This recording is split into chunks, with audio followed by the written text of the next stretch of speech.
Assalamualaikum warahmatullahi wabarakatuh. Halo semuanya, bertemu lagi dengan kami kelompok 7 pengembangan literasi digital. Kemarin kami sudah membahas tentang model-model pembelajaran dalam literasi digital. Nah, untuk kali ini kami akan melanjutkan pembahasannya tentang model-model pembelajaran ICT. Kemarin saya sendiri sudah menjelaskan tentang model pembelajaran berbasis ICT. Mungkin teman-teman semuanya sudah pada tahu kan?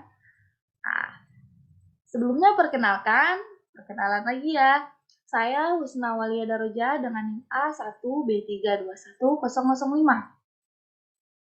Di sini saya akan menjelaskan tentang model pemanfaatan ICT yang pertama, yaitu e-education.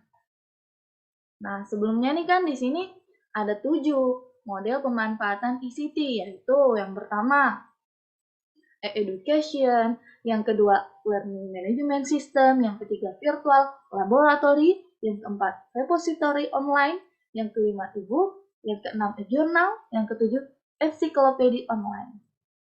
Di sini saya akan menjelaskan yang pertama, yaitu e-education. Langsung saja ya. Nah, e-education ini adalah singkatannya dari E. E-nya ini adalah elektronik dan education-nya adalah pendidikan. Nah, e-education ini adalah merupakan sistem pendidikan berbasis media elektronik. Contohnya seperti radio, televisi, handphone, dan lain sebagainya. Nah, sekarang ini education adalah pendidikan yang menggunakan internet sebagai media utamanya. Nah, sistem education ini memungkinkan untuk diakses melalui berbagai terminal di berbagai tempat sesuai dengan mobilitas pengaksesannya. Nah, sehingga lahirlah mobile education atau yang sering disebut dengan M-education. Nah, education sendiri memiliki konsep, yakni memperluas ruang gerak. Oke. Jadi, melalui konsep e-education yang menitik beratkan pembelajaran melalui media komputer dan internet, jadi diharapkan para pelajar dan mahasiswa dapat lebih memperluas ruang geraknya dalam memperoleh pendidikan, sehingga tidak terpaku pada keterbatasan lainnya. Sistem e-education ini juga lebih dikenal oleh masyarakat luas ketika internet digunakan sebagai media utamanya. Nah, makanya banyak nih masyarakat luas yang beranggapan bahwa e-education ini adalah pendidikan menggunakan internet sebagai media utamanya. Nah, sekarang kan sudah banyak lahir yang istilah-istilah yang lainnya seperti e-learning, e-consulting, e-book, e-news, library, dan masih banyak lagi.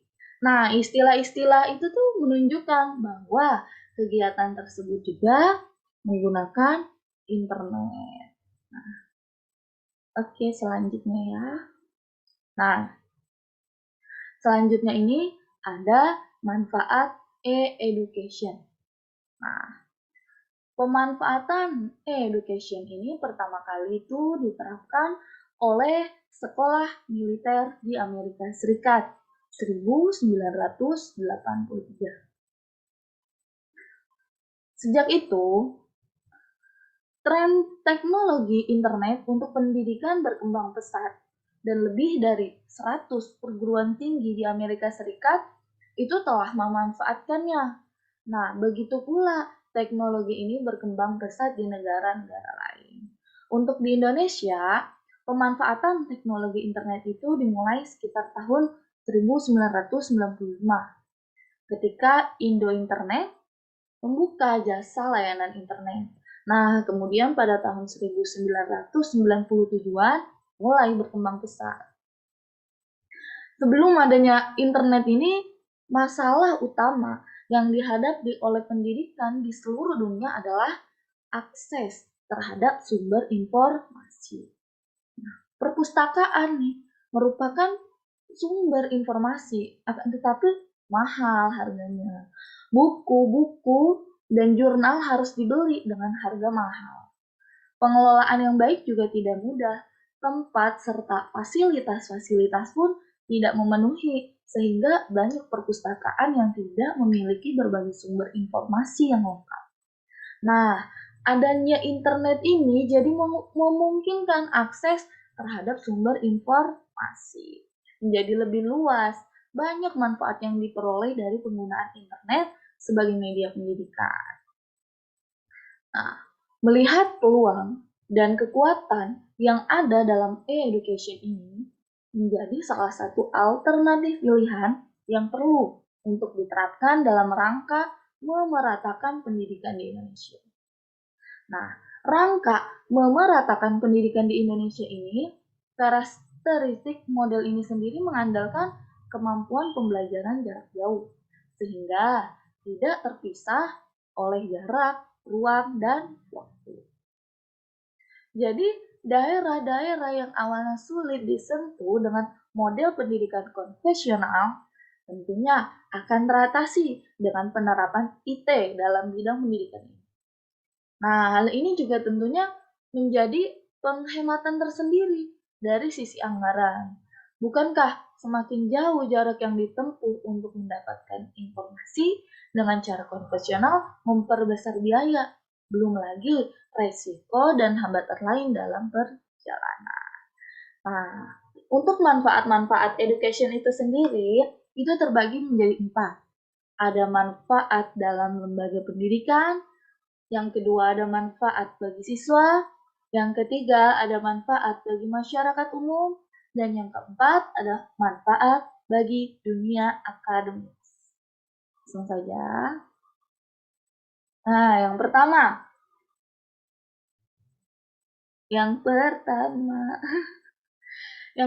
ini ada manfaat education dalam lembaga pendidikan.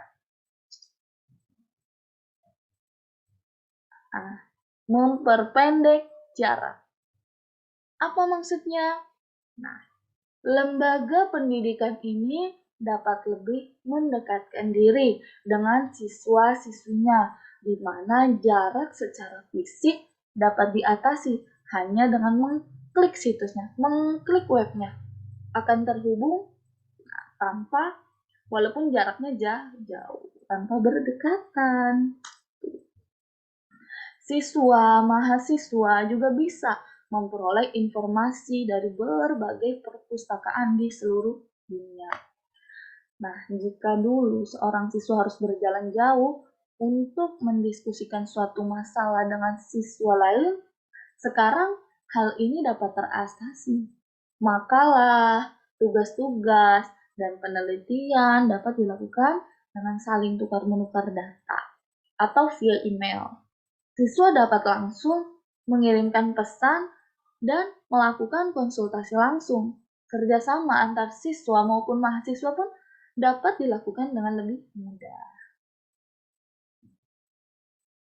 Nah, perluasan pasar. Apa itu?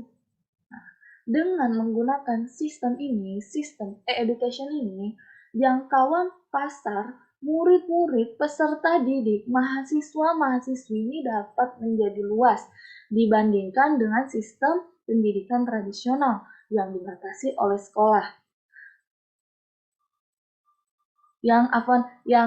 Bukan sekolah, maksudnya yang dibatasi oleh lokasi. Jadi, mahasiswa ataupun siswa dapat menjangkau sekolah-sekolah yang tidak hanya ada di lokasi. Sekolah dan perguruan tinggi ini bisa mempromosikan secara bebas, sehingga untuk menarik minat masyarakat menjadi lebih mudah. Nah, hal ini tuh dapat meningkatkan citra lembaga dan proses pelayanannya menjadi lebih mudah dan sederhana. Dan selanjutnya ada perluasan jaringan mitra kerja. Nah, tadi selain perluasan pasar, lembaga pendidikan juga perlu melakukan perluasan jaringan mitra kerja. Secara tradisional, sangat sulit bagi lembaga pendidikan untuk membangun komunikasi dengan lembaga atau perusahaan di luar kota, bahkan di luar negeri. Nah, namun melalui pembuatan situs lembaga, maka kontak itu dapat dilakukan secara mudah, cepat, dan murah. Ya kan? Selanjutnya, ada biaya terkendali. Nah, lembaga pendidikan ini tidak perlu hadir secara fisik di berbagai kota dan penjuru dunia. Hal ini bisa mengurangi biaya transportasi dan meningkatkan fleksibilitas sekolah. Nah, dengan sistem tersebut, sekolah dapat melakukan proses pendidikan di berbagai lokasi tanpa mengeluarkan banyak biaya.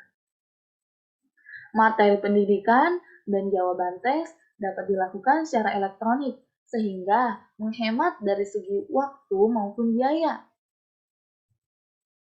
Di samping itu, perkuliahan tidak memerlukan bangunan yang luas seperti halnya pada sistem pendidikan tradisional. Biaya pembangunan fisik dan pengaturan jadwal kelas yang sangat membebani petugas sekolah dan universitas bisa dikendalikan. Melalui sistem ini, biaya komunikasi juga dapat ditekan serendah mungkin. Oke, selanjutnya yang kedua itu ada manfaat e-education bagi siswa. Yang pertama ada hemat. Nah, jadi menurut siswa maupun mahasiswa gitu, di mana siswa ataupun mahasiswa dapat mengikuti proses pendidikan setiap saat dengan akurat, cepat, interaktif, dan murah. Seperti yang tadi sudah dikatakan, tanpa harus memenuhi jarak dari sekolah, jarak dari rumah dan ke sekolahnya mungkin jauh. Jadi biaya transportasinya jika tidak dipakai, maka akan bisa ditabung, jadi lebih hemat. Selanjutnya, yang kedua itu adalah biaya terkendali. Nah, yang tadi sudah dibilang, biaya transportasi di lokasi sekolah itu kemungkinan terjadinya kecelakaan atau perkelahian itu dapat ditekan serendah mungkin, karena semua proses dapat dilakukan dari tempat tinggal sendiri dan hanya mengklik mouse, hanya buka link, hanya buka situs, hanya buka website. Seperti itu. Selanjutnya, fleksibel. Siswa ataupun mahasiswa ini dapat mengikuti proses pendidikan dari berbagai tempat dengan beragam situasi dan kondisi. Seperti dari rumah, tempat tidur, warnet, dan tempat-tempat lainnya. Siswa ataupun mahasiswa juga tidak perlu mengkondisikan dirinya untuk berpakaian dan berpenampilan rapi sebagaimana pada pendidikan biasanya yang kalau ke sekolah.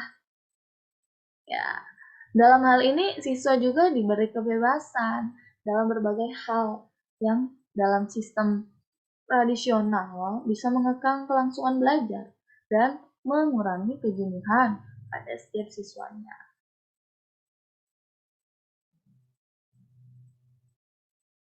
Oke, masuk ke manfaat e-education bagi masyarakat umum. Nah, yang ketiga yaitu manfaatnya. Yang pertama yaitu peluang kerja. Kenapa nih peluang kerja? Karena lahirnya era e-education ini membuka peluang kerja baru dengan pola kerja dan permodalan yang baru. E-education juga tidak pernah menggantikan sepenuhnya sistem sekolah tradisional. Maka era ini memberi harapan bagi ketersediaan lapangan kerja baru. Nah, selanjutnya, pengetahuan masyarakat.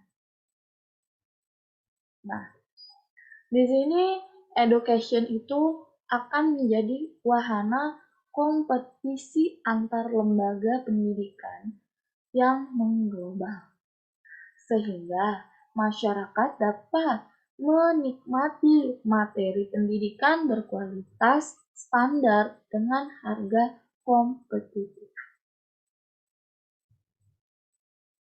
Selanjutnya, yang keempat ada manfaat education bagi dunia akademis. Education ini memberi tantangan baru. Manfaatnya yaitu menjadi tantangan baru. Yaitu education ini memberi tantangan baru bagi dunia akademis untuk mempersiapkan sumber daya manusia yang memahami dan menguasai di bidang tersebut. Selanjutnya itu ada pengembangan teori. Jadi kenapa education ini menjadi teori pengembangan teori? Para peneliti ditantang untuk melakukan analisis terhadap pergeseran pola belajar, proses pendidikan dan pembayaran sistem kredit semester dalam usaha menemukan kesepahaman baru dan pengembangan teori dan konsep baru. Selanjutnya, ada kerangka baru. Apa itu maksudnya? Nah, sistem education ini juga membuka kerangka baru dalam penjualan jasa pendidikan. Di samping teknologi internet yang memungkinkan dilakukannya akses materi pendidikan dari jarak jauh, dari perkembangan itu, dunia akademis ditantang untuk menemukan pola pendidikan jarak jauh yang bermutu. Nah, selanjutnya tentang contoh situs-situs aplikasi, itu pembelajaran education. Yang pertama itu ada Ruang Guru. Nah, Ruang Guru ini adalah salah satu aplikasi belajar online terbaik yang kini cukup terkenal ya, dan memiliki banyak penggunanya. Dari aplikasi belajar online ini mengembangkan berbagai layanan belajar berbasis teknologi, termasuk juga layanan kelas virtual seperti platform ujian online, video belajar berlangganan, marketplace kelas privat, serta konten-konten pendidikan lainnya yang bisa diakses melalui web dan aplikasi belajar online Ruang Guru.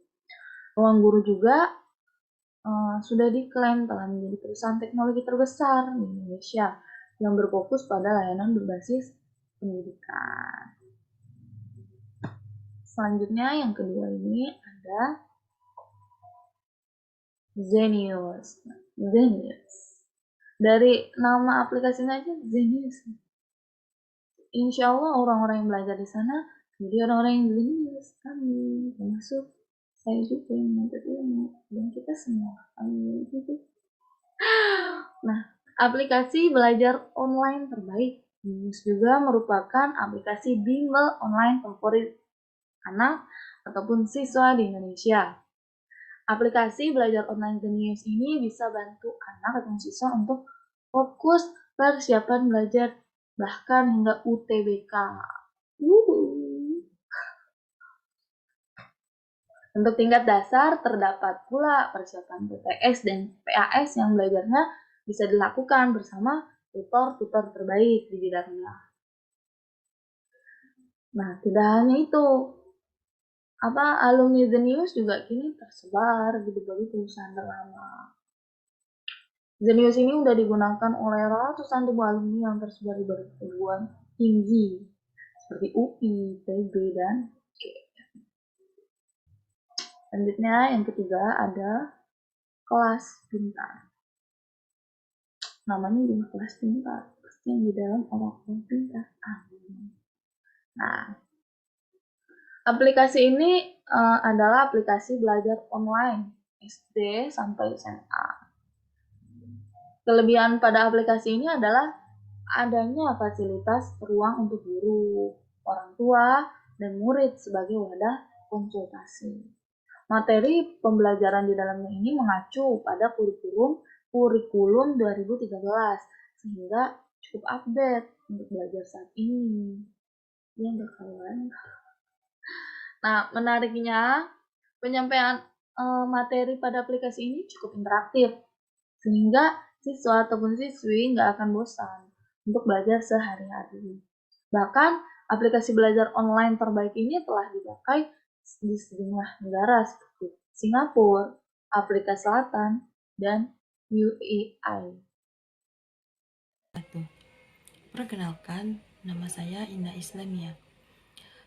Di sini saya akan menjelaskan tentang model-model pembelajaran. Yang salah satunya yang akan saya jelaskan yaitu tentang Learning Management System. Langsung memasuki pembahasan pertama, yaitu pengertian dari Learning Management System. Learning Management System secara umum merupakan sebuah perangkat lunak yang khusus dirancang guna untuk melakukan distribusi, membuat dan melakukan pengaturan terhadap konten pembelajaran. Sistem yang dirancang ini diharapkan untuk bisa membantu para pengajar, terutama guru, untuk dapat merencanakan dan melakukan pembuatan silabus, mengelola bahan aktivitas belajar dan para siswa-siswanya, mengelola nilai para siswa, merekap absensi para siswanya, menampilkan transkrip nilai para siswa, dan mengelola tampilan untuk learning. Baiklah, pembahasan selanjutnya yaitu tentang manfaat dari LMS atau Learning Management System. Manfaat yang pertama yaitu guru pintar dan siswa dapat melakukan pembelajaran kapan saja dan di mana saja. Yang kedua, dengan menggunakan LMS dapat mengurangi pengeluaran untuk transportasi atau penggunaan kertas. Yang ketiga, guru mendapatkan kemudahan untuk mengumpulkan dan menganalisis data hasil belajar siswa dan waktu yang lebih singkat. Yang keempat, guru dapat mencari dan mengatur materi pembelajaran yang sesuai dengan kebutuhan dan karakteristik siswa. Yang kelima, yaitu guru lebih leluasa menggunakan media berbasis teknologi berupa gambar, suara, animasi, video, dan teks untuk membuat materi pembelajaran lebih mudah dipahami dan tidak membosankan. Dan yang terakhir yaitu melatih siswa untuk lebih mandiri dan bertanggung jawab. Langsung memasuki pembahasan yang selanjutnya yaitu tentang kelebihan dari LMS. Para murid dapat memanfaatkan paket datanya untuk mencari sebuah pembelajaran yang memang sesuai sehingga nantinya siswa tidak perlu mengkhawatirkan tertinggal dalam mata pelajaran dan tidak membutuhkan biaya yang mahal supaya mendapatkannya. Siswa mempunyai alternatif internet yang dapat dipakai sebagai media pembelajaran mereka dan dapat dijadikan acuan untuk mencari sebuah referensi materinya. Sehingga nantinya materi tidak hanya didapat dari buku, tetapi juga dari pengajar yang dapat menyampaikan sebuah materi dengan cara yang berbeda-beda. Lewat learning, penyampaian berbeda materi akan lebih terasa inovatif dan kreatif. Dan siswa akan lebih begitu paham dengan mencari materi tambahan yang ada di internet. Untuk kegiatan belajar mengajarnya akan menjadi lebih efektif, entah itu dari segi waktu maupun lokasinya. Guru bisa cepat mengumpulkan, mencari, beserta menyampaikan sebuah konten belajar pada siswanya. Memberikan kemudahan untuk para pekerja akademik di dalam mengelola dan melakukan pengolahan data administrasi kelembagaan menggunakan jaringan internet. Setiap kelebihan pasti terdapat kekurangan. Salah satunya yaitu kekurangan dari LMS, yaitu yang pertama, dibutuhkan koneksi internet yang stabil dan bagus untuk mengakses LMS. Jika tidak, proses pembelajaran melalui LMS pun akan terhambat. Yang kedua, kurang bisa menerapkan interaksi secara real time antara dosen dan mahasiswa. Misalnya, apabila ada mahasiswa yang bertanya kepada dosennya hari ini, sementara dosen tersebut baru online besok, maka jawaban dari dosen tersebut baru bisa diterima mahasiswa pada keesokan harinya. Yang ketiga yaitu membutuhkan perangkat penunjang seperti komputer, laptop, dan smartphone untuk bisa menggunakan LMS atau Learning Management System. Dan data administrasi kelembagaan menggunakan jaringan internet. Pembahasan selanjutnya yaitu tentang contoh fitur dari LMS. Yang pertama yaitu C5 Edlink adalah Learning Management System asli Indonesia, aplikasi yang membantu mahasiswa dan dosen dalam kegiatan pembelajaran di perkuliahan, seperti berbagai informasi, materi perkuliahan, serta memberikan tugas dan evaluasi menjadi lebih mudah hanya lewat HP. Sebima Edlink juga sudah mempunyai versi website untuk memudahkan dosen dalam melakukan aktivitas, mulai dari absensi, pembelajaran, hingga penilaian, sehingga bisa digunakan di Android dan web. Yang kedua yaitu Moodle atau sebuah aplikasi LMS e-learning yang berbasis website yang dapat merubah sebuah media pembelajaran online ke dalam bentuk offline ke dalam bentuk online. Aplikasi Learning Moodle ini memungkinkan siswa untuk masuk ke dalam ruang kelas digital untuk mengakses materi-materi pembelajaran. Dengan menggunakan Moodle, pengajar dapat membantu membuat materi pembelajaran, kuis, jurnal elektronik, dan lain-lain.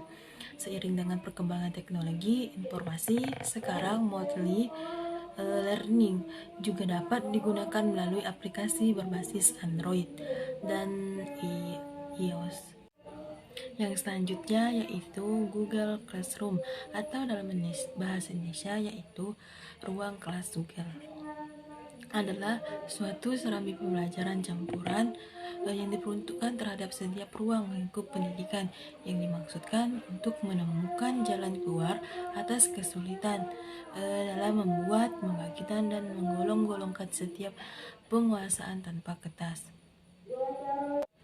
Google Classroom memertalikan banyaknya layanan Google secara bebarengan guna mengulurkan sambung tangan bagi lembaga-lembaga pendidikan agar beralih cara menuju sistem tanpa kertas. Yang terakhir, yang keempat, yaitu Edmodo. Edmodo dirancang untuk membuat siswa atau mahasiswa untuk bersemangat belajar di lingkungan yang lebih akrab. Di dalam Edmodo, guru atau dosen dapat melanjutkan diskusi kelas online, memberikan polling untuk memeriksa pemahaman siswa atau mahasiswa, dan rencana penghargaan kepada siswa atau mahasiswa secara individual berdasarkan kinerja atau perilaku.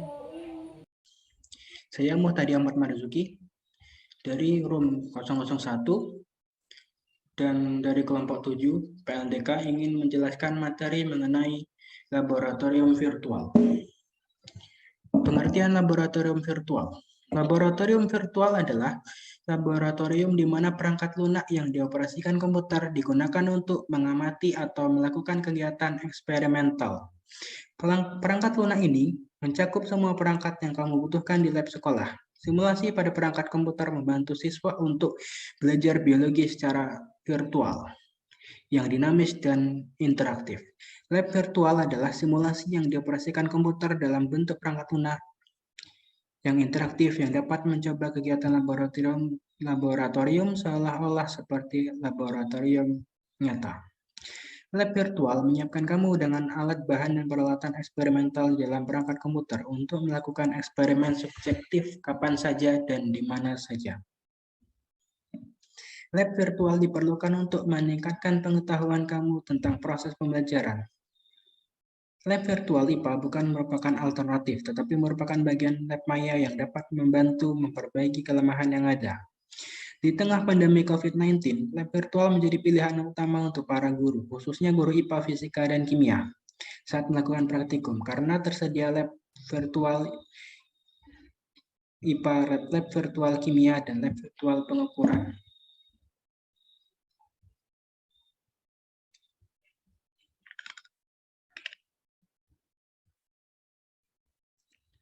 Hal pertama yang dilakukan guru untuk berhasil mengajar di lab virtual adalah sama dengan pengelolaan laboratorium sekolah untuk menganalisis keterampilan dasar pembelajaran dan pembelajaran. Guru perlu menganalisis keterampilan dasar untuk memastikan kegiatan praktikum yang tepat. Di masa pandemi COVID-19, guru perlu mengkaji aspek keterampilan dasar yang berkaitan dengan kemampuan dasar dan mengubah skenario pembelajaran terutama yang membutuhkan magang. Tujuan dari pentingnya lab virtual ini adalah untuk studi eksperimental ilmu alam atau untuk pengujian dan analisis ruang angkasa. 2. Periode penelitian direncanakan lab virtual. Pentingnya lab virtual ditentukan sebagai simulasi untuk eksperimen secara virtual.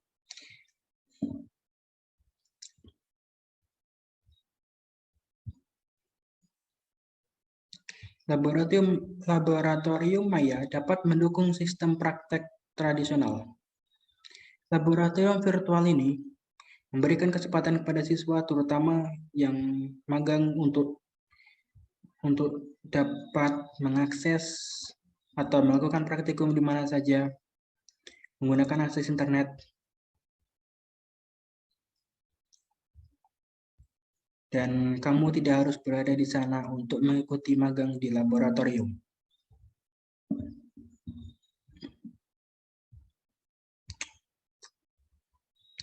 Kelebihan lab virtual ini adalah efisiensi waktu belajar. Dapat ditingkatkan karena tidak menghabiskan lebih banyak waktu di laboratorium nyata. Pembelajaran dan praktikum dapat digelar di mana saja dan kapan saja tanpa adanya halangan jarak dan waktu. Laboratorium virtual lebih aman dikarenakan tidak menyentuh alat dan bahan kimia secara nyata. Kelemahan saat menggunakan lab virtual, kamu harus online dan bisa terkoneksi dalam internet agar bisa melakukan simulasi praktikum. Dan kamu harus memiliki jaringan internet yang cukup untuk dapat mengakses simulasi praktikum dalam laboratorium virtual. Laboratorium virtual kebanyakan memakai bahasa Inggris sebagai bahasa pengajaran mereka, sehingga mereka memiliki pengetahuan terbatas tentang praktik magang online. Kurangnya dalam pengalaman nyata di laboratorium nyata menyebabkan kebingungan bagi siswa tentang merakit atau menggunakan alat. Halo, bertemu lagi dengan saya, Usna Walia Daruja. Langsung saja ya teman-teman. Di sini saya akan melanjutkan pembahasan tentang repositori online. Nah, repositori online itu biasa dikenalnya dengan media penyimpanan. Kata ini dipakai untuk hal yang bersangkutan dengan penyimpanan. Penyimpanan bisa untuk penggunaan manajemen data dalam sistem informasi atau penggunaan untuk kumpulan jurnal atau karya tulis dari sivitas akademis atau suatu kampus atau universitas. Nah, repositori ini dapat diartikan sebagai media penyimpanan. Nah, dalam konteks perguruan tinggi, berarti repositori adalah tempat di mana penyimpanan karya tulis yang dihasilkan oleh sivitas akademis disimpan dan dipublikasi, baik secara offline maupun online. Online itu sendiri adalah terhubung, terkoneksi, aktif, dan siap untuk beroperasi, dapat berkomunikasi dengan atau dikontrol oleh komputer. Nah, bisa diartikan bahwa perpustakaan juga termasuk sebuah repositori online yang menyimpan berbagai karya tulis yang bisa diakses dan dipinjam oleh kalangan sivitas akademik. Sementara itu, repositori online itu adalah apa ya? Repositori yang berbasis penyimpanan awan, cloud, yang bisa diakses melalui portal website dan memiliki akun berupa username dan password. Nah, dalam repositori online ini berbentuk karya tulis ilmiah, tidak lagi fisik, melainkan berbentuk soft file, bisa dalam ekstensi PDF atau dokumen. Selanjutnya, tujuan dan fungsi pembangunan repositori. Pentingnya infrastruktur repositori dalam menopang keberadaan karya tulis ilmiah di perguruan tinggi. Semakin besar dan semakin maju suatu perguruan tinggi, maka semakin canggih dan modern. Maka semakin canggihlah dan modern suatu perguruan tinggi jika mereka dalam mengelola repositori atau media penyimpanan untuk karya tulisnya. Nah, karena ini merupakan salah satu aset yang paling berharga dari perguruan tinggi, yaitu karya tulis ilmiah dan berbagai hasil penelitian yang dilakukan oleh para dosen dan mahasiswa. Nah, sekarang tujuannya nih, tujuan dari pembangunan repositori. Yang pertama itu adalah memberikan serangkaian pelayanan berbagai hasil kegiatan ilmiah sivitas akademik. Selanjutnya yang kedua yaitu melakukan pengelolaan dan manajemen hasil kerja ilmiah, hasil kegiatan ilmiah sivitas akademik. Dan yang ketiga yaitu melakukan penyebarluasan atau diseminasi berbagai hasil kegiatan ilmiah sivitas akademik. Dan yang keempat yaitu berperan sebagai infrastruktur database yang berbasis online dan memberikan kemudahan untuk mengaksesan kepada berbagai pihak yang ingin mendapatkan informasi terkait mengenai hasil penelitian yang dilakukan oleh sivitas akademik. Selanjutnya yang kelima yaitu menyimpan database secara kumulatif. Artinya, repositori ini akan selalu bertambah isinya dari waktu ke waktu karena merupakan kumpulan dari berbagai hasil penelitian sivitas akademis sepanjang waktu. Selanjutnya yang keenam itu ada berperan sebagai inovasi dan terobosan dalam membangun sarana komunikasi ilmiah yang reliable dan sustainable dengan memberdayagunakan teknologi informasi yang ada. Selanjutnya yaitu adalah fungsi pengadaan repositori dalam perguruan tinggi. Yang pertama itu adalah sebagai sarana showcase atau pertunjukan hasil riset unggulan. Selanjutnya yang kedua yaitu sebagai prestis yang membawa nama harum perguruan tinggi. Selanjutnya yang ketiga yaitu meningkatkan visibilitas penelitian dan karya tulis ilmiah. Selanjutnya yang keempat yaitu sebagai fasilitas dosen dalam meningkatkan pangkat jabatan dari pengelolaan portofolio hasil penelitian. Selanjutnya, berbagai contoh alamat repositori online berbagai perguruan tinggi di Indonesia. Yang pertama ada Universitas Indonesia, UI. Yang kedua ada Universitas Gadjah Mada, UGM. Yang ketiga ada Institut Teknologi Bandung. Selanjutnya yang keempat ada Institut Pertanian Bogor. Yang kelima ada Universitas Airlangga. Selanjutnya yang keenam yaitu Universitas Pajajaran. Yang ketujuh Universitas Diponegoro. Yang kedelapan Universitas Andalas. 9 Universitas Riau, dan 10 Universitas Sriwijaya. Selanjutnya masih ada lagi ya. Nah, yang 11 yaitu Universitas Negeri Yogyakarta, yang ke-12 Universitas Sumatera Utara, yang ke-13 Universitas Brawijaya, yang ke-14 Universitas Udayana. Selanjutnya yang terakhir ada Universitas Hasanuddin. Ini hanya beberapa yang saya ambil karena banyak sekali kan ya. Jadi saya hanya mengambil ini saja. Nah, jadi nih untuk mahasiswa bisa nih kita mengunjungi repositori online ini untuk bahan referensi. Oke, baik. Perkenalkan, saya Zilparaida. Di sini saya akan menjelaskan model-model pembelajaran menggunakan e-book atau disebut dengan elektronik buku. Seperti yang telah kita ketahui, bahwa e-book adalah sebuah buku berbentuk digital atau elektronik yang berisi informasi maupun panduan. Buku elektronik ini hanya bisa dibuka serta dibaca lewat perangkat elektronik seperti komputer, tablet, dan smartphone. Tidak beda jauh dengan buku cetak, e-book atau disebut dengan buku elektronik berisi tulisan-tulisan serta gambar dengan berbagai tema. Contohnya, e-book teknologi, e-book ilmu pengetahuan, e-book motivasi, dan e-book tutorial. Di zaman yang semuanya digital ini, patut saja e-book lebih banyak dipakai dibandingkan buku cetak biasa. Berikut adalah beberapa contoh format elektronik buku.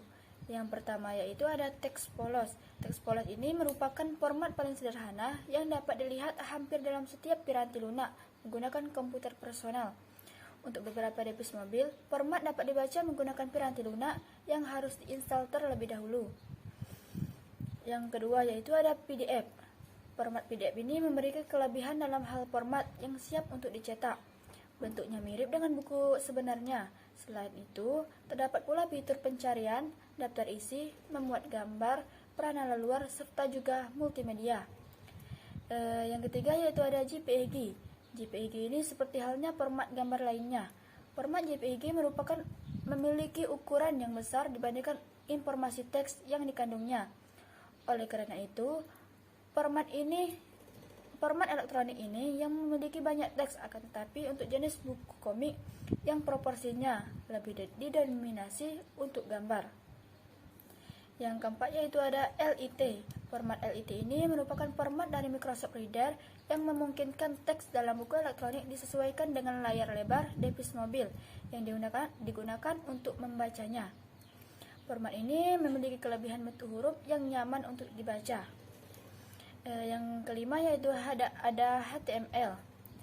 Dalam format HTML ini, gambar dan teks dapat diakomodasi, layar tulisan dan gambar dapat diatur.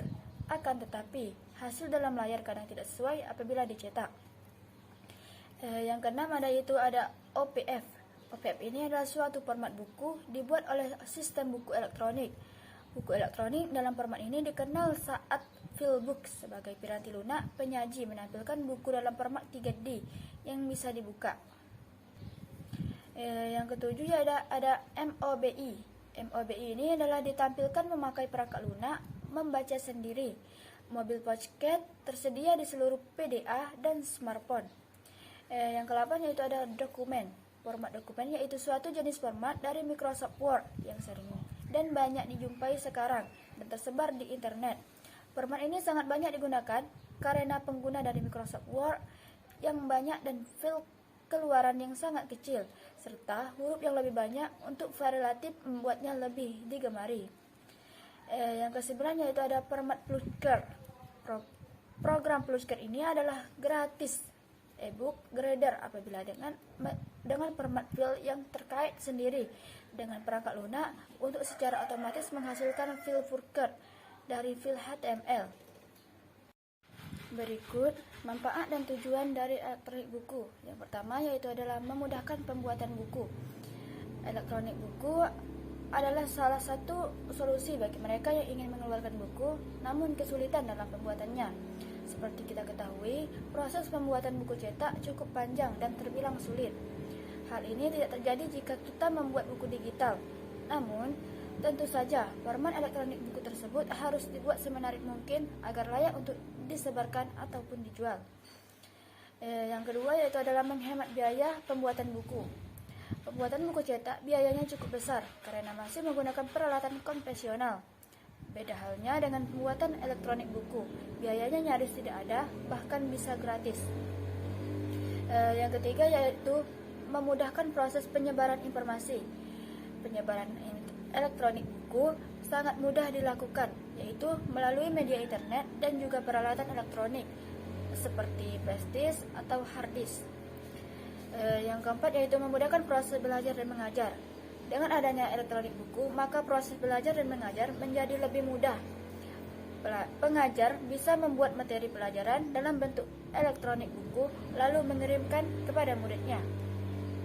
Dari sisi pelajar tertentu, akan sangat dimudahkan karena bisa mempelajari materi pelajaran dalam bentuk elektronik buku, di mana saja dan kapan saja. Yang kelima yaitu melindungi informasi yang disebarkan. Ketika kita membuat sebuah elektronik buku, kita bisa memberikan proteksi terhadap isi buku tersebut. Caranya yaitu dengan memberikan password khusus sehingga hanya orang-orang tertentu saja yang bisa membukanya. Selain itu, buku digital tidak mudah rusak seperti halnya buku catatan. Hal ini menjadi keuntungan tersendiri bagi pengguna elektronik buku. Selain tujuan dan manfaat, elektronik buku juga memiliki kelebihan dan kekurangan. Berikut kelebihan elektronik buku. Yang pertama, lebih ringkas. Elektronik buku atau buku digital teruju lebih ringkas daripada dengan buku cetakan. Pemakai smartphone serta perangkat genggam bisa membuka elektronik buku kapan saja dan di mana saja. Yang kedua, lebih awet. Karena bentuknya digital, tentu saja elektronik buku lebih awet serta tidak mudah rusak dibandingkan buku cetakan. Yang ketiga, lebih murah. Proses pembuatan elektronik buku sangat mudah serta murah, sehingga harganya kebanyakan lebih murah dibanding dengan buku cetakan biasa. Dan yang keempat yaitu ramah lingkungan. Elektronik buku tidak membutuhkan tinta serta kertas sehingga lebih ramah lingkungan daripada buku cetak yang terbuat dari kertas dan tinta. Adapun kekurangan dari elektronik buku, yang pertama yaitu tidak bisa dipegang. Memang kebanyakan orang malah senang yang ringkas, tapi beberapa orang lebih senang memegang buku daripada gadget. Inilah yang tidak bisa diberikan oleh elektronik buku. Yang kedua yaitu ukuran huruf lebih kecil. Biasanya ukuran huruf pada elektronik buku cenderung lebih kecil daripada buku cetakan kalau kita membukanya di ponsel. Dan yang terakhir, yang ketiga yaitu membuat mata kita cepat lelah. Saat membaca elektronik buku, cahaya dari perangkat ponsel atau perangkat genggam akan membuat mata kita cepat lelah. Penggunaan jangka panjang dapat menyebabkan kerusakan pada mata. Contohnya, mata kita menjadi minus. Saya Muhtadi Ahmad Marzuki dari kelas R001, kelompok 7 PLDK, ingin mempresentasikan materi mengenai e-journal, electronic journal. E-journal adalah representasi elektronik sederhana dari sebuah jurnal. Dalam kebanyakan kasus, mereka meniru versi cetak dari jurnal tersebut, kadang-kadang menyertakan informasi tambahan atau sejenisnya sebagai grafik interaktif atau tautan eksternal. Namun, dalam beberapa kasus, tidak ada sumber cetak paralel karena jurnal tersebut lahir digital. Setiap jurnal yang ada di internet bisa disebut sebagai jurnal elektronik. Tidak ada definisi standar yang tersedia untuk jurnal elektronik. Akibatnya, mereka memiliki berbagai nama, seperti jurnal ilmiah, jurnal maya, jurnal tanpa kertas, jurnal online, jurnal elektronik ilmiah, jurnal jaringan, yang tersedia secara elektronik untuk digunakan dengan bantuan komputer dan teknologi komunikasi lainnya. Jurnal yang tersedia di internet juga disebut jurnal internet atau jurnal jaringan. Mereka termasuk koran, majalah, dan daftar diskusi. Mungkin tidak ada bentuk penerbitan elektronik lain yang mendapat perhatian lebih daripada jurnal elektronik. terutama bila perpustakaan mengalami kekurangan dana. Karena mereka menerapkan penelitian ilmiah, ada gerakan yang kuat di kalangan ilmuwan untuk menemukan cara yang lebih murah untuk mendukung pekerjaan penelitian mereka. Definisi e-jurnal. Kamus Ensiklopedia Ilmu Perpustakaan dan Informasi mendefinisikan sebuah jurnal sebagai catatan proses atau transaksi dari masyarakat terpelajar. Menurut Glosarium Pustakawan Harrods, ini adalah jurnal yang produk akhir lengkap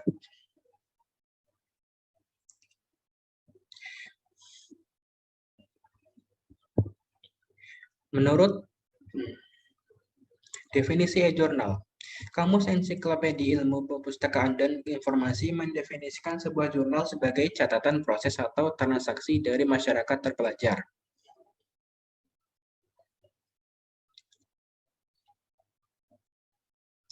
Dengan kata lain, jurnal elektronik adalah buku yang ditulis, diedit, direvisi, dan didistribusikan secara elektronik tanpa perantara kertas. Ide jurnal elektronik pertama kali dijelaskan pada tahun 1945. Motif utama di balik kemunculannya adalah karena informasi tersebut dapat disebarluaskan ke komunitas ilmiah dengan lebih cepat bila dibandingkan dengan bagian cetaknya, di mana penundaan yang cukup besar disebabkan dalam mengkomunikasikan informasi sampai ke pengguna akhir karena keterlambatan dan dalam alur manuskrip, proses editing, dan penerbitannya. Karakteristik e-jurnal: menyediakan akses yang tepat waktu, mendukung kemampuan pencarian yang lebih luas, tidak memerlukan pengolahan fisik, ramah lingkungan, secara otomatis menghasilkan layanan peringatan dan sekunder lainnya. Klasifikasi e-jurnal. E-jurnal klasik atau e-jurnal internet. Beberapa jurnal elektronik. Klasifikasi e-jurnal. E-jurnal klasik atau e-jurnal internet. Beberapa jurnal elektronik tersedia melalui aplikasi internet yang juga disebut jurnal klasik. Awalnya mereka didistribusikan melalui email, tapi sekarang tersedia di web dan hanya pengumuman isu baru yang didistribusikan melalui email. Akses ke kategori e-book ini bebas biaya. E-jurnal paralel. Jenis jurnal ini diterbitkan bersamaan dalam bentuk cetak dan elektronik. Versi online mungkin termasuk cetak, termasuk teks lengkap jurnal. Dan dari artikel dan kutipan terpilih dari versi cetak. Keuntungan e-jurnal. E-jurnal membutuhkan waktu lebih sedikit untuk menerbitkan dan mendistribusikan karena tidak memerlukan proses pencetakan dan pengiriman yang memakan waktu. Beberapa pengguna dapat mengakses jurnal elektronik secara bersamaan. Kelemahan e-jurnal mengenai kredibilitas yang sering dipertanyakan. Sehubungan dengan isu-isu berikut, jurnal ilmiah tidak memiliki bobot yang sama dengan jurnal cetak dalam keputusan kredit dan akademik. E-jurnal tidak diterima atau didukung oleh universitas karena upaya penerbitan e-jurnal mungkin tidak diakui sebagai kegiatan universitas resmi, dan minat sejawat yang menghasilkan kepengarangan dan pembaca untuk mencetak jurnal mungkin tidak ada. Aksesibilitas. Beberapa e-jurnal diindeks dalam layanan pengindeksan umum. Kurangnya pengindeksan ini adalah alasan mengapa banyak ilmuwan bahkan tidak sadar bahwa ada jurnal elektronik di bidangnya. Bahkan jika keberadaannya diketahui seseorang, tidak selalu tahu di mana menemukannya, dan sekali ditemukan, kadang kala sulit, terutama bagi pemula komputer, untuk mengetahui isu akhir-akhir ini dan bagaimana mengakses isu terkini atau di masa depan. Baik, selanjutnya saya akan melanjutkan penjelasan tentang pemanfaatan ECT, yaitu ensiklopedia online. Yang pertama sudah saya jelaskan dari model-model pemanfaatan ECT, ada education, learning management system, virtual laboratory, repository online, itu jurnal, Dan yang terakhir ada ensiklopedia online. Nah, saya di sini akan menjelaskan tentang ensiklopedia online. Langsung saja ya. Nah, ensiklopedia. Kata ensiklopedia ini adalah berasal dari bahasa Yunani. Diambil dari bahasa Yunani. Bisa dilihat ya, teman-teman. Encyclopedia, yang artinya adalah sebuah lingkaran atau pengajaran yang lengkap. Nah, maksudnya ensiklopedia itu adalah sebuah pendidikan paripurna yang mencakup semua lingkaran ilmu pengetahuan. Ensiklopedia ini adalah merupakan suatu bahan rujukan yang menyediakan berbagai informasi tentang berbagai ilmu pengetahuan atau satu cabang ilmu pengetahuan yang berisikan tentang ilmu mendasar sampai dengan keterangan-keterangan yang lebih lanjut yang disusun secara sistematis agar pengguna dapat dengan mudah memahami isi dari ensiklopedia tersebut. Nah, biasanya bentuk ensiklopedia ini berupa buku atau bahan tercetak. Nah, sedangkan online ini adalah terhubung. Biar kalian melihat. Nah, online ini adalah terhubung, terkoneksi, aktif, dan siap untuk operasi. Dapat berkomunikasi dengan atau dikontrol oleh komputer. Nah, di atasnya ada ensiklopedia. Ensiklopedia ini adalah sumber informasi tentang berbagai cabang ilmu yang cukup lengkap sebagai bahan referensi yang tersusun secara sistematis. Sedangkan online-nya di sini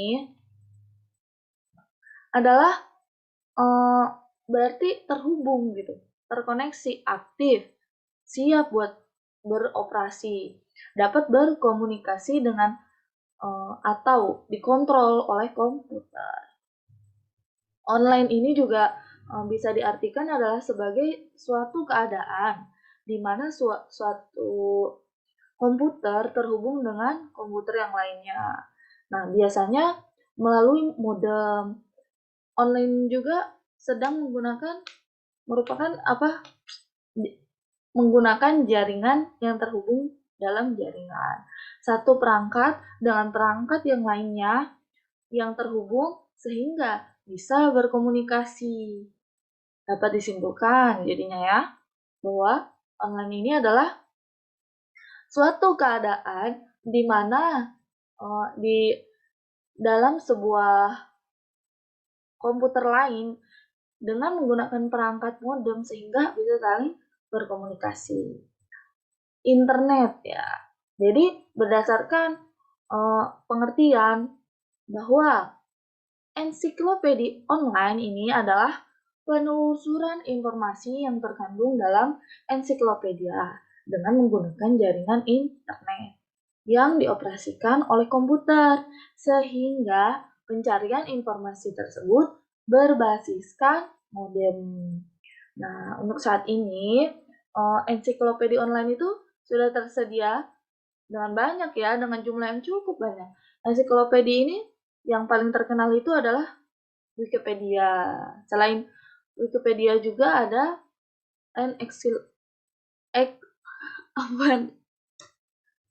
Encyclopedia for Curious Minds, Citizendium, Columbia, Encyclopedia.com, Referensi.com, Whatis, dan lain sebagainya. Nah, selanjutnya, ensiklopedia terbagi menjadi 3 jenis. Yang pertama, ada ensiklopedia umum atau nasional. Yang kedua, ada ensiklopedia khusus atau subjek. Yang ketiga, ada ensiklopedia internasional atau universal. Langsung kita ke ensiklopedia yang pertama, yaitu ensiklopedia umum atau nasional. Jadi, ensiklopedia umum ini atau nasional ini adalah ensiklopedia yang berisi informasi dasar tentang hal-hal yang abstraksi, konsep, atau kejadian umum. Konsep ataupun kejadian umum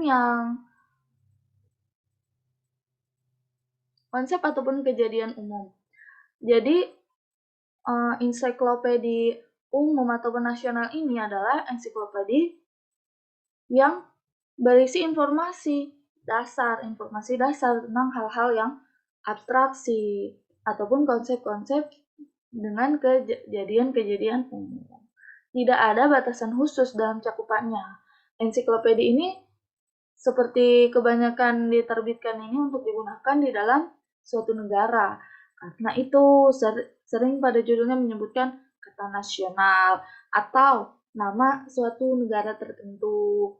Isinya menekankan informasi mengenai negara bersangkutan, meskipun memuat juga informasi penting dari negara lain. Nah, sekarang kita masuk ke contohnya. Contoh. Nah, nih di sini. Bisa dilihat ya.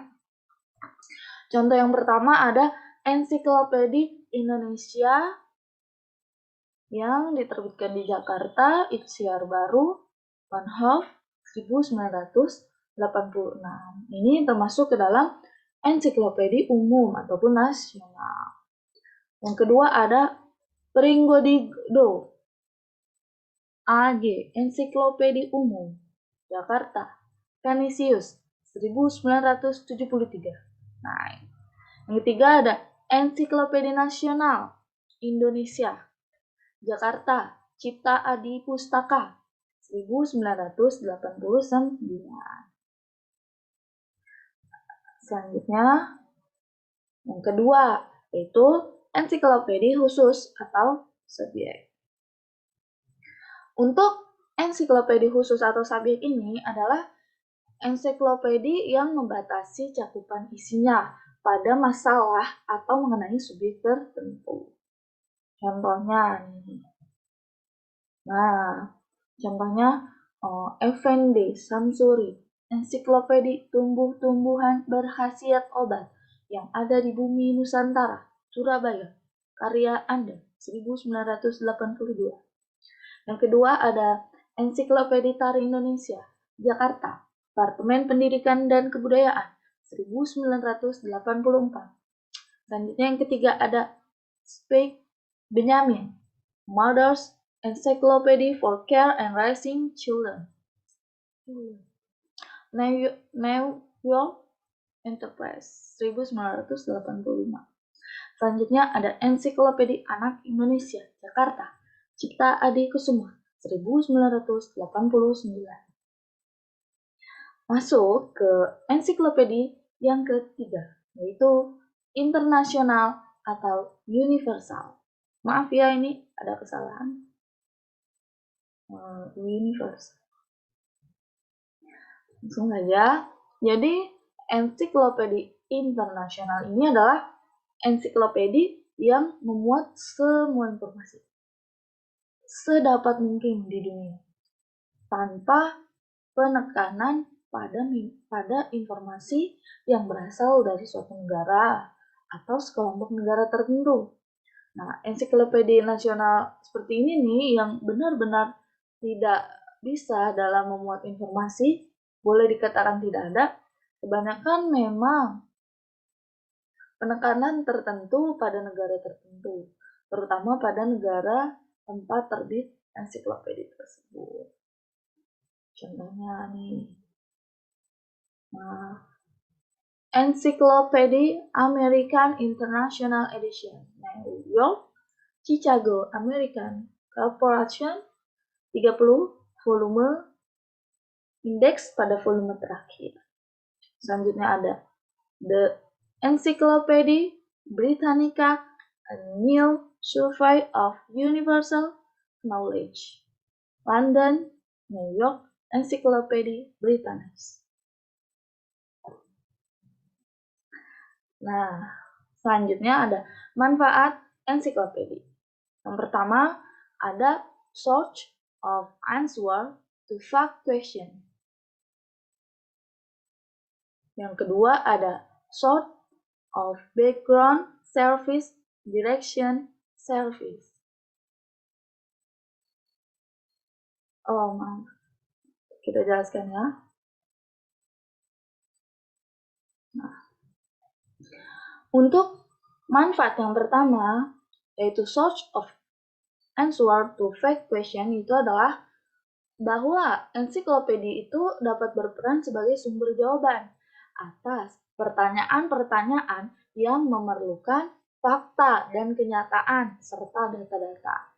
Nah, ensiklopedia ini disusun untuk menyajikan materi-materi yang berdasarkan pengetahuan ataupun kejadian dan sesuatu hal yang benar-benar ada, bukan karangan semata. Nah, sehingga pengguna yang menggunakan ensiklopedia hanya akan mendapat jawaban yang akurat karena materi yang didapat berdasarkan pengetahuan dan fakta. Dan manfaat yang kedua yaitu ada search of background service. Yaitu adalah ensiklopedia ini sebagai sumber informasi yang memuat topik dan pengetahuan dasar yang ada hubungannya dengan suatu objek, dengan suatu subjek, dan berguna untuk penelusuran lebih lanjut. Nah, bisa dikatakan juga bahwa ensiklopedia ini pada dasarnya membahas berbagai macam hal dan fenomena yang dijadikan sebagai subjek bahasan untuk disajikan dalam buku cetakan. Selanjutnya yang ketiga itu ada direction service, yaitu seperti layanan pengarahan terhadap bahan-bahan lebih lanjut untuk para pembaca terhadap topik-topik yang dibahas. Jadi setiap akhir pembahasan suatu subjek pada ensiklopedia selalu dicantumkan referensi mengenai bahasan materi yang sudah dituangkan. Nah, referensi ini bukan hanya sumber materi yang digunakan dalam pembahasan, namun juga sumber referensi lain yang berhubungan dengan materi yang sedang dibahas. Sekarang membahas tentang contoh situs ensiklopedia. Nah, yang pertama ada Wikipedia. Nah, Wikipedia ini adalah suatu ensiklopedia online yang bebas disunting oleh siapa saja. Pendiri Wikipedia ini adalah Jimmy Wales. Pernah menggambarkan Wikipedia sebagai sebuah usaha untuk menciptakan dan menyebarkan sebuah ensiklopedia bebas dalam berbagai bahasa berkualitas tinggi kepada setiap orang di planet ini dalam bahasa mereka masing-masing. Sebentar, saya pindah. Nah, kelihatan Wikipedia. Wikipedia ini hadir untuk membawa pengetahuan bagi orang yang memerlukannya. Wikipedia ini merupakan sebuah situs ensiklopedia online yang paling banyak digunakan dengan alamat web seperti ini. Ya, Wikipedia ini paling banyak diakses karena selain gratis juga menyediakan topik-topik yang ditulis oleh berbagai kontributor dari seluruh dunia sehingga informasi yang didapat lebih luas dan lengkap. Nah, selain itu, dalam fitur Wikipedia juga tersedia dalam berbagai bahasa, sehingga pengguna yang mengakses akan lebih luas. Dengan menggunakan Wikipedia ini juga, kita nih akan bisa mendapat informasi yang lebih mendalam, seperti sejarahnya, gambar, jenis, fungsi, dan lain sebagainya. Yang berhubungan dengan informasi yang masih berhubungan dengan informasi yang kita cari di Wikipedia. Wikipedia ini juga menyediakan link yang terkait dengan subjek informasi yang kita cari. Selanjutnya yang kedua itu adalah Citizendium. Nah, sama ya. Apa sih maksudnya? Ininya layarnya sama seperti isinya sama seperti Wikipedia. Nah, Citizendium ini bisa diakses melalui alamat di bawah ini ya. Nah, Citizendium ini ya merupakan proyek ensiklopedi dengan filosofi mendapatkan pengetahuan yang bisa dipercaya dari para penggunanya. Selanjutnya yang ketiga itu ada encyclopedia.com. Nah, seperti ini ya tampilan layarnya. Ensiklopedia ini nih tidak pada situs ini tuh tidak hanya berisikan kumpulan berbagai uraian bidang ilmu pada ensiklopedia saja, tetapi juga terdapat artikel, majalah, dan kamus dalam satu tempat. Nah, selanjutnya yang keempat itu ada Latis.